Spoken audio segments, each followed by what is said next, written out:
Hey guys, it's Jasma, and today we're going to make brown butter nutmeg madeleines.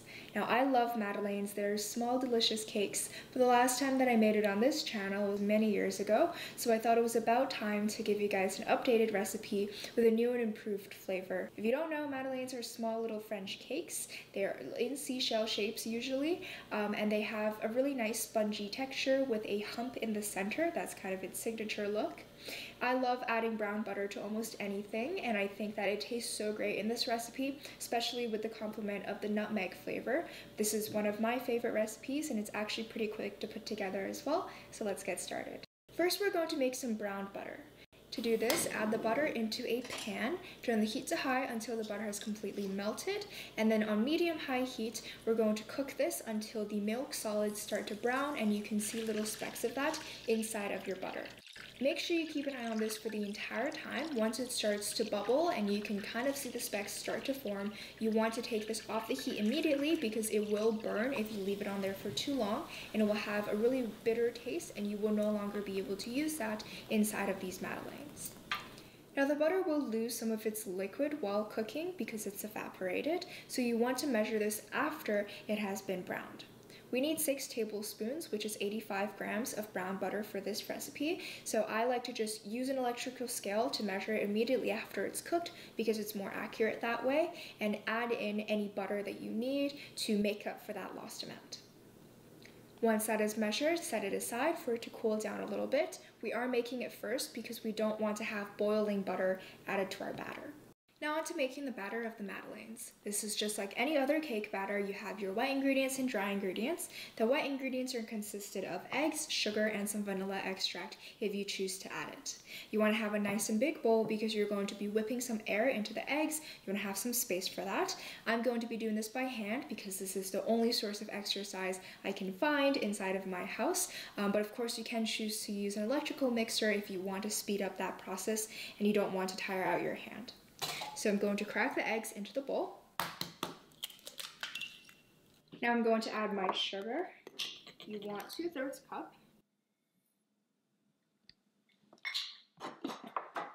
And start whisking this. So you want to mix this until it starts to grow in volume and become a little bit pale in color. You're not looking for any stiff peaks, just until it becomes nice and fluffy. Now I'm going to move on to the dry ingredients. So I'm going to pass everything through a sieve just to add a little more airiness into this mixture, which is going to allow the cake to be a little bit spongier, but also to make sure that there are no lumps inside of the flour. Alright, now to this we're going to add some baking powder, salt, and nutmeg. I'm going to start with the baking powder. This is going to help the cakes rise additionally to the air that we incorporated into the eggs. And then I have some salt and the nutmeg. This stuff smells really great and it's also really strong, so we're only going to need a little bit. You don't want it to overpower the entire cake. And now we sift. Now add this to the eggs.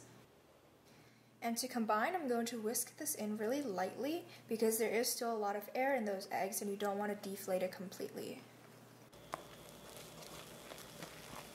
Once there are no more dry clumps of flour, add in the brown butter. The butter should be cooled, but still a little bit warm. Make sure you get all of those milk solids in there as well, and just mix that through. Again, be gentle, you don't want to deflate the entire batter. I'm gonna switch over to my spatula so I can scrape the sides and make sure that everything is mixed through. I transfer the batter into a smaller bowl so I can fit it into my fridge. I'm going to let this chill for about an hour until it is nice and firm. It is important that you give it enough time to become really cold so that when you put it into the oven later, it can rise a lot once it's surrounded by the hot air and give it that nice hump that a madeleine should have. Before we scoop the batter into the mold, we have to make sure that it is buttered and floured because you do not want these little cakes to stick to the mold after it bakes. So I have some softened butter here that I'm just going to brush all over the mold. You can also choose to use cooking spray, but I feel like softened butter kind of sticks a little better and it has a more even distribution. And I also want to make sure that it gets in all the little crevices of the seashell mold. Once the batter is chilled, I'm going to scoop it into our prepared madeleine molds. It is best if you have these molds because it gives it that really distinct seashell pattern, but if you do not, you can also just bake these off inside of a mini muffin tin. It works just as fine, it tastes the exact same, just looks a little bit different. Bake your madeleines in an oven at 350 degrees Fahrenheit for 8 to 9 minutes. The sides should be nice and golden brown and there should be a hump in the center of the madeleine. Make sure that you don't open the oven door while it's baking because the hot air needs to be kept inside of the oven in order to allow that hump to continue growing until it is actually done baking. This is now ready to be eaten, but I'm going to take it one step further and decorate it. For decor, I have a little melted white chocolates here, and I'm going to drizzle it over my madeleines and then sprinkle on some chopped pistachios. You can use any sort of nuts. I think they all add a little bit of texture and color as well, making the madeleines a little bit more interesting. That's it with this video. I really hope that you enjoyed it and that you can try this recipe out. These brown butter nutmeg madeleines are absolutely delicious, and the best part about them is that they're so simple to put together. If you want to check out my previous lemon madeleine video, which is more of a traditional flavor, but it is still really yummy. If you love madeleines, that is one that you should make as well. I will link it in the description down below and in the eye above the corner here.